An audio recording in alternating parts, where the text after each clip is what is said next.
Muito bem, uma das coisas que fala nesse texto, e é o que eu quero meditar com vocês, é que aqueles que servem deuses tornam-se semelhantes àqueles que o fazem.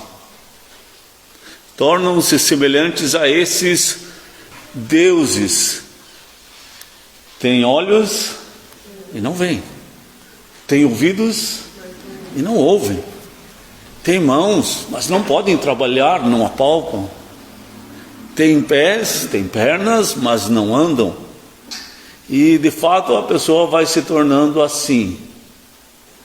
E eu queria então meditar um pouquinho sobre esses exemplos que tem na Bíblia de pessoas que agiram dessa forma, de como elas foram se aproximando das trevas e elas foram caminhando no caminho das trevas, e o coração endureceu, e elas foram se tornando semelhantes às trevas. E aqueles que entregaram o coração a Jesus e andaram na luz, e como elas se tornaram a luz também. O texto que o Marcelo estava lendo fala sobre isso, de uma transformação que Deus faz no nosso coração. Essa é a questão da palavra de Deus, e é a questão mais importante. Porque Deus, Ele quer o nosso coração. Ele não quer apenas a nossa mente, as nossas ações. Ele quer o nosso coração. Ele diz assim: filho meu, dá-me o teu coração.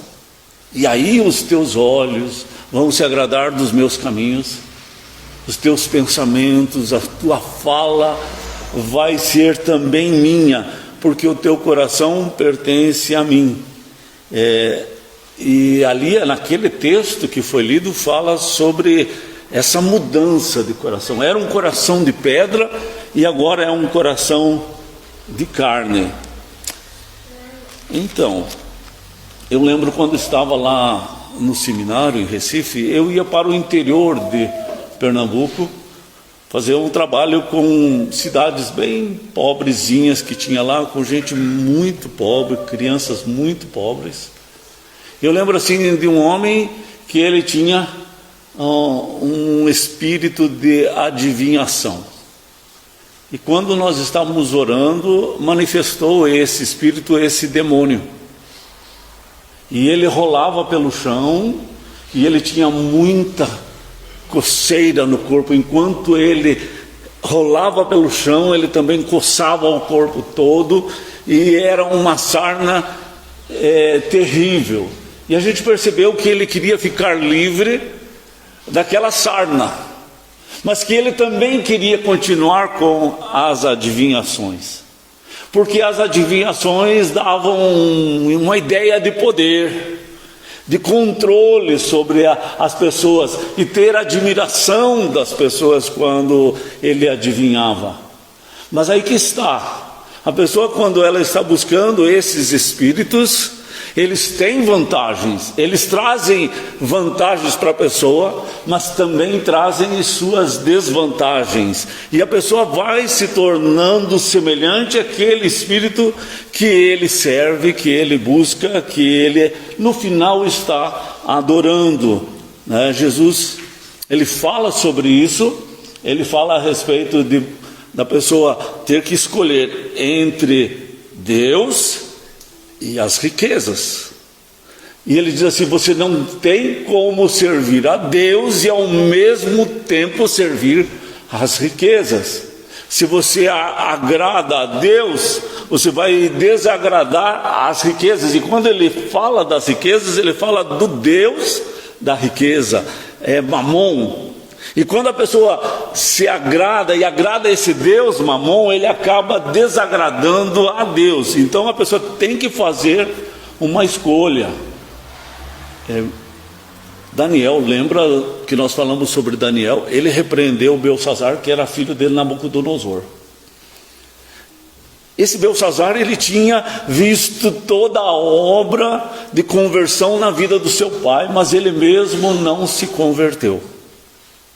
Ele presenciou a conversão, ele presenciou como o coração de Nabucodonosor se ensoberbeceu depois de conhecer o Deus de Daniel, porque Deus lhes comendo coisas que os jumentos comem, pastando e ficando no sereno.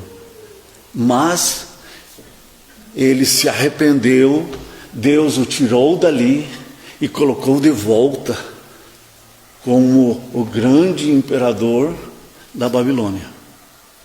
E Belsassar presenciou tudo isso e não fez uma aliança com Deus. E ele serviu ou conheceu a Deus somente aqui, e nunca aqui no coração.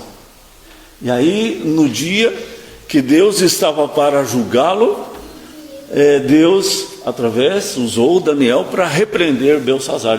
E Daniel disse para ele: você está servindo a outros deuses, e você está usando os utensílios da casa de Deus para as tuas orgias. Hoje Deus vai te ferir. Então,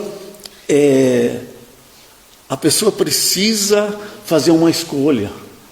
E Belsassar, ele tinha a escolha de servir o Deus que era o Deus da vida dele, que é dono da vida dele, que podia destinar a sua vida para o céu ou para o inferno. E ele preferiu as alegrias daqui, as mentiras do inferno daqui, os prazeres daqui. E isso lhe fez muito mal. É exatamente isso também que Jesus estava falando sobre servir a dois senhores. Porque não é só mamon que a pessoa está servindo, porque ela pode servir ao dinheiro pensando no sucesso que vai ter, nas alegrias, na felicidade que o dinheiro pode alcançar, porque com o dinheiro você compra coisas, dá segurança, mas não dá vida eterna, não dá a paz verdadeira, não dá a alegria verdadeira. E tantas outras coisas que a pessoa poderia estar buscando, como prazeres, drogas, excesso de trabalho, diversões, sexo, tanta coisa. A pessoa podia estar buscando felicidade nessas coisas e não vai encontrar, porque a felicidade ela está em Deus, não está nessas coisas. Paulo, ele diz assim, o amor ao dinheiro é a raiz de todos os males. Então, quando a pessoa começa a servir essas coisas, ela acaba colocando o coração nessas coisas, e nessas coisas vai trazer desgraça. E Paulo fala assim: ainda cai em muitas ciladas, porque esse Deus do dinheiro, ele traz ciladas para quem o serve. Então, a palavra de Deus está chamando a nossa atenção para não cairmos nessas ciladas, né? É como se você servisse a mamon e ele fosse mesquinho, você vai ficando muito parecido com ele, muito semelhante a ele. Se aquele espírito é complexado, você vai ficando totalmente complexado. Se aquele espírito é mentiroso, você vai andando naquele caminho das mentiras. Se aquele espírito ele é intriguento e promove fofoca, também a pessoa vai ficando totalmente fofoqueira e apegada a isso. Eu queria assim só falar um pouquinho sobre a busca das pessoas sobre o poder. Ela quer o poder, assim como no caso do dinheiro, ela quer o poder para ter as pessoas como suas admiradoras. Ela gosta dessa admiração, porque isso eleva o seu coração e alimenta o seu ego. Então, uma das pessoas ali do povo de Israel, como Manassés, ele era rei de Israel, ele era rei de Judá. Diz o texto lá em Crônicas que ele sacrificou os seus filhos para ter sucesso, para esse poder.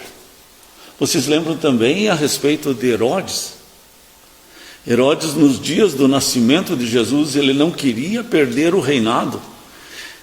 E aí os magos tinham dito que nasceu um rei, E ele ordena que todas as crianças de 2 anos para baixo em Belém teriam que ser mortas, porque ele não queria perder o reino. A história conta que ele matou o seu filho. Por quê? Porque o seu filho poderia reivindicar o reino por ser filho.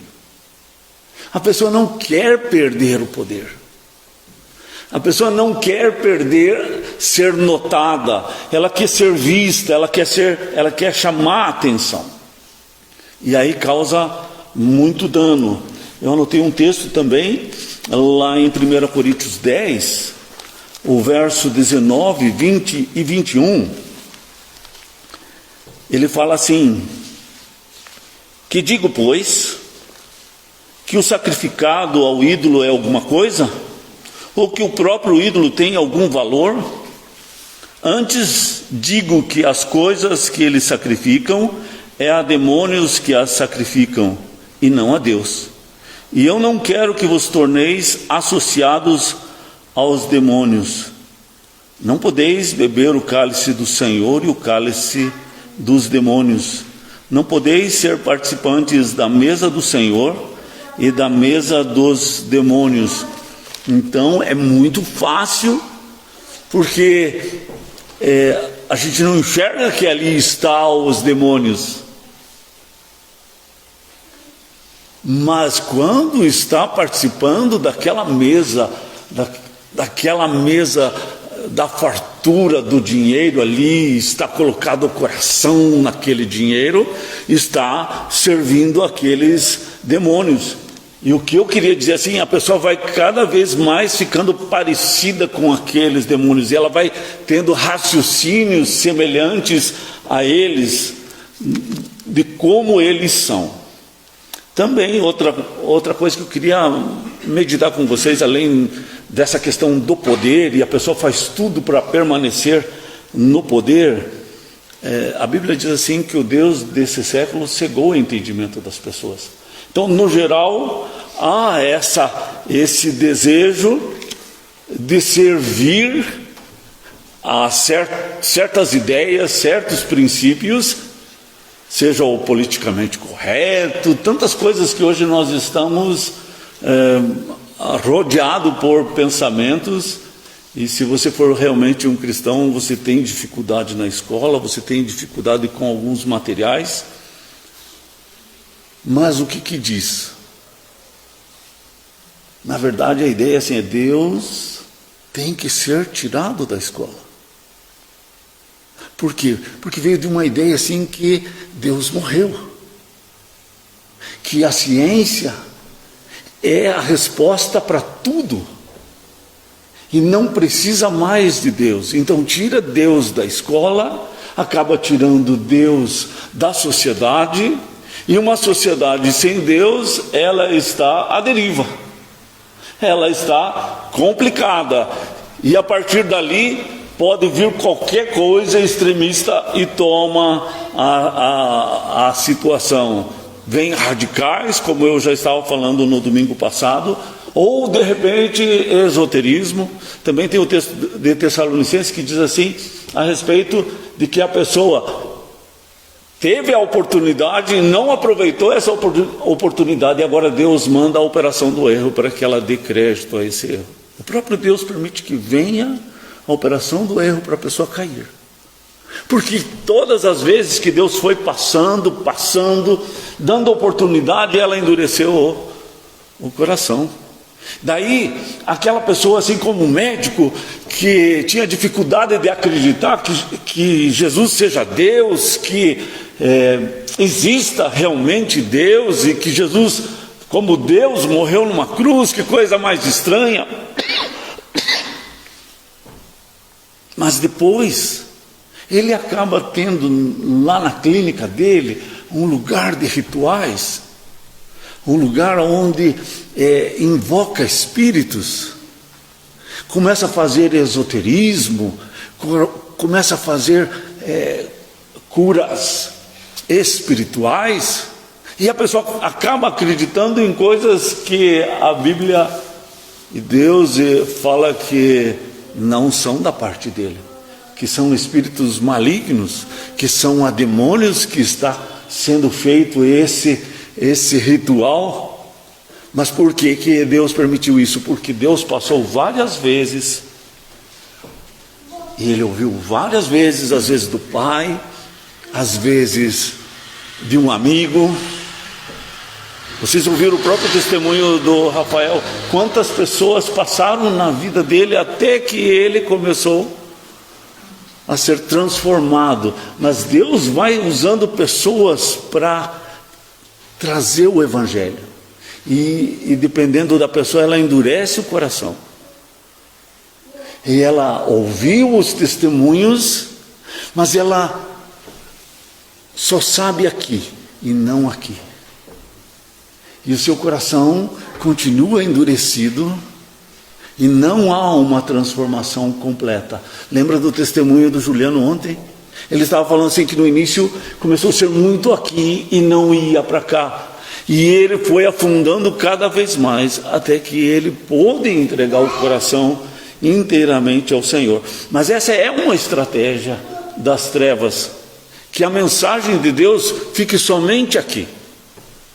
Jesus fala que essa estratégia, ele usa o termo assim: a pessoa entra na igreja, o coração não é ainda de Jesus, Jesus não está no centro da sua vida, não está sentado no trono da sua vida, mas Jesus, ele começou a mudar a vida dessa pessoa, porque ela está na igreja, tem princípios, não minta, não faça isso, faça o certo, e a pessoa vai tendo a sua vida varrida e ornamentada.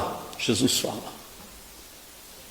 Só que ser varrido e ornamentado não é suficiente. Eu preciso recolher aquele que os demônios têm medo, que é Jesus. Porque os demônios não têm medo nem de mim, nem de você. Eles têm medo apenas de Jesus. E uma casa que seria o teu corpo, os demônios não entram só se tiver Jesus realmente. Não adianta você seguir regras, os 10 mandamentos, todos ali você coloca ali na parede, você fica seguindo os 10 mandamentos, a tua casa vai ficar varrida e ornamentada pelos 10 mandamentos. Mas se dentro dessa casa Jesus não está sentado como Senhor, ela fica só varrida e ornamentada. E aí Jesus diz assim, que aquele demônio que saiu quando foi feito essa varredura, ele vai lá para o abismo e traz 7 demônios pior que ele. E o segundo estado fica pior que o primeiro estado. Portanto, a gente precisa prestar atenção se a palavra de Deus está somente aqui ou está aqui. A gente precisa prestar atenção se a minha vida está só varrida e ornamentada. Mas Jesus não está sentado no trono. Então, essa é uma estratégia de engano das trevas. E a última coisa que eu queria meditar com vocês, além dessa questão do mundo, da questão da necessidade de poder, mas também a questão dentro da casa, dentro da igreja, essa questão da casa ficar varrida e ornamentada, é a questão dos filhos de Eli. Eli era um sacerdote, e lá 1 Samuel, lá pelo capítulo 4, fala assim de uma situação bem terrível, que os filhos de Eli eram sacerdotes, e eles tinham como sacerdotes a aceitação das pessoas, a alegria das pessoas em recebê-los, a confiança das pessoas por serem sacerdotes. Mas Deus disse que esses filhos de Eli, porque ele não repreendeu esses filhos, eles se tornaram terríveis. E eles começaram assim a explorar as ofertas do povo de Deus. Eles exploravam as filhas do povo de Israel, porque eles tinham acesso às casas, eles tinham a confiança das pessoas. E Deus repreendeu a eles e ainda disse assim: eu vou matá-los. E eles iam para uma guerra, e nessa guerra eles tinham certeza que iam ganhar. E eles falaram assim: vamos levar a arca da aliança. Com a arca da aliança de Deus, nós vamos vencer essa guerra. E eles convenceram o exército de Israel aí, com a arca de Deus. É como se dissesse assim: vamos levar a Bíblia, e com a Bíblia Deus vai nos dar a vitória. E eles conseguiram convencer o exército de ir com a arca, e que com a arca eles teriam vitória. Mas eles não tiveram vitória. E diz o texto lá que eles tiveram derrota, e o exército inimigo matou os filhos dele. E ainda levaram a arca da aliança para eles. Veja a desgraça que é você manter a palavra de Deus só aqui e não aqui. E a gente dá um mau testemunho terrível como igreja, porque não vale aqui, tem que estar aqui. Aqui não é suficiente. E lá chama essa atitude de levar a arca, convencer o povo de que vai ter vitória com a arca de Deus, de idolatria. Porque era confiar num objeto. Quando a gente confia no objeto, a Bíblia, põe em cima de um animal para ver se ele fica curado da doença, como se essas páginas tivessem poder de curar. Isso é idolatria, é uma simpatia, é um amuleto. O copo d'água poderoso, o óleo ungido, isso tudo é simpatia, isso tudo é um amuleto, isso tudo é um sincretismo religioso, não é da parte de Deus. Você não tem que acreditar só nas páginas aqui, você tem que crer naquele que falou essas páginas, naquilo que ele falou. As palavras de Deus são espírito e são vida. Não é a folha.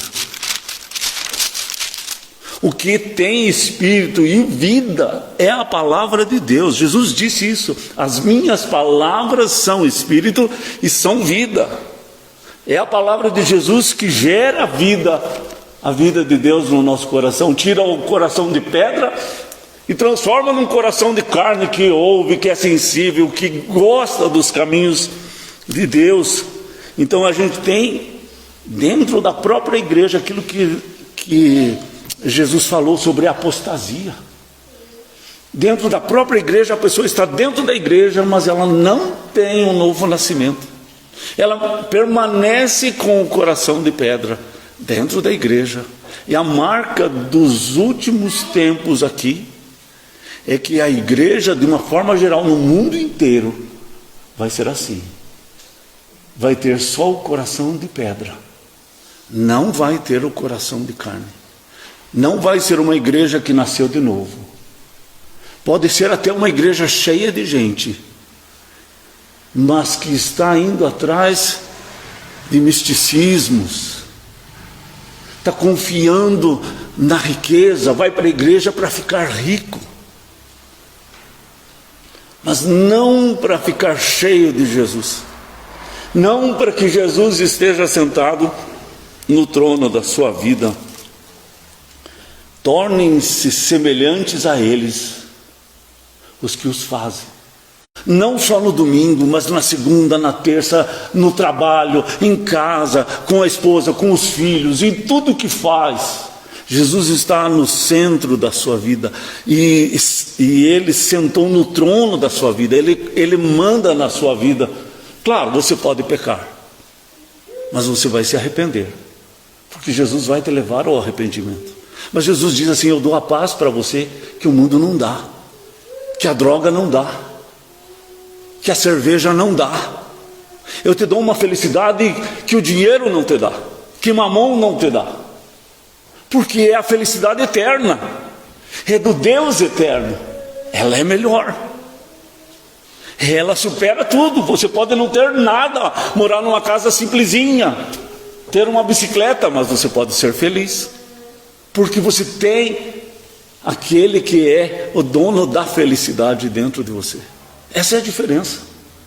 Lembra assim que quando Estevão ele deu o testemunho dele, quando estava sendo julgado e condenado, eles o condenaram ao apedrejamento.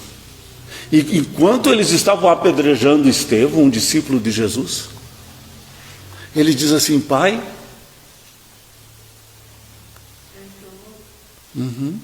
não conte esse pecado, perdoa, não imputes esse pecado, perdoa eles que estão jogando essa pedra em mim. E eles mataram. Mas as últimas palavras de Estevão foi essa. Elas são as mesmas palavras de Jesus na cruz. Jesus na cruz disse assim: Pai, perdoa porque eles não sabem o que fazem. Quer dizer, quando nós servimos a Jesus, nós ficamos parecidos com Jesus. Mas não porque você tem que ficar parecido, é porque Ele mora dentro de você. Esse princípio de adorar a Jesus é o mesmo. Você se torna semelhante a Ele. Isso é bom. Lembra que eu contei uma vez a história de Corre? Corre era uma holandesa, e a família toda resolveu fazer um lugar para esconder os judeus que estavam sendo levados nos campos de concentração. E houve denúncia, e toda a família da Corre foi levada nos campos de concentração. Mas os judeus que estavam escondidos, nenhum foi. Mas a família foi. Corre perdeu a irmã, perdeu o pai, perdeu a família, mas ela sobreviveu ao campo de concentração. Depois, o que eles fizeram? Ela e mais alguns amigos e irmãos de fé compraram aquele lugar que ela foi presa. E lá eles fizeram um lugar de recuperação, um lugar de restauração, de pessoas cheias de culpa, pessoas que fizeram muitos males, pessoas que sofreram. Eles fizeram como se fosse um lugar de recuperação. E veio para ela o soldado alemão que tinha torturado ela e queria saber se ela era capaz de perdoá-lo. Veja, isso vem da parte de Deus.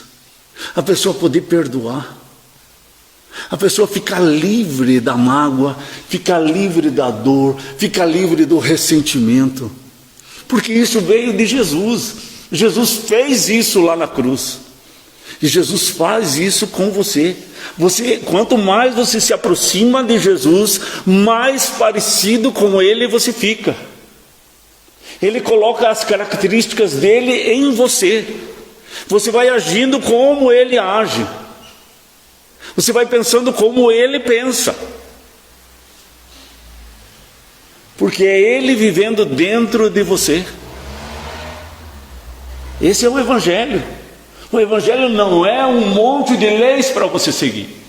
O Evangelho é Jesus morar dentro de você, é você ser amigo dele, ter um relacionamento diário com ele, de manhã, de tarde, de noite, todo dia, até a tua morte.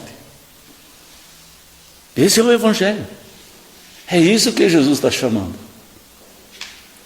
Então você precisa, nós precisamos, eu preciso sempre saber disso. Quem é que eu sirvo? Quem eu adoro? Quem mais eu ocupo o meu pensamento? Quem eu mais gasto tempo? Pelo menos tempo com qualidade, porque Jesus, ele disse, você pode até trabalhar 6 dias, mas eu quero um para mim. E ainda esses 6 dias você me serve. Mas é 6 por 1. Quer dizer que ele não é tão radical assim, ele deixou você trabalhar. Mas é que às vezes a pessoa acha que não é suficiente. Ela precisa mais, ela tem que trabalhar de noite, ela tem que trabalhar de madrugada, e daí Deus diz assim, inútil. Vos será levantar de madrugada, repousar tarde. Porque isso não vai trazer felicidade para você. Não vai. Aos seus amados, Ele os dá enquanto dormem. Então, ó, Israel confia no Senhor, Ele é o seu amparo e o seu escudo.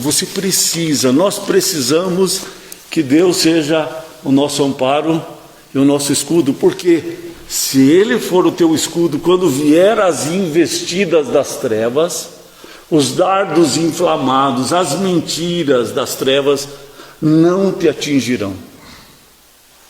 E Ele vai te manter intacto, porque Ele é assim, é característica dEle assim.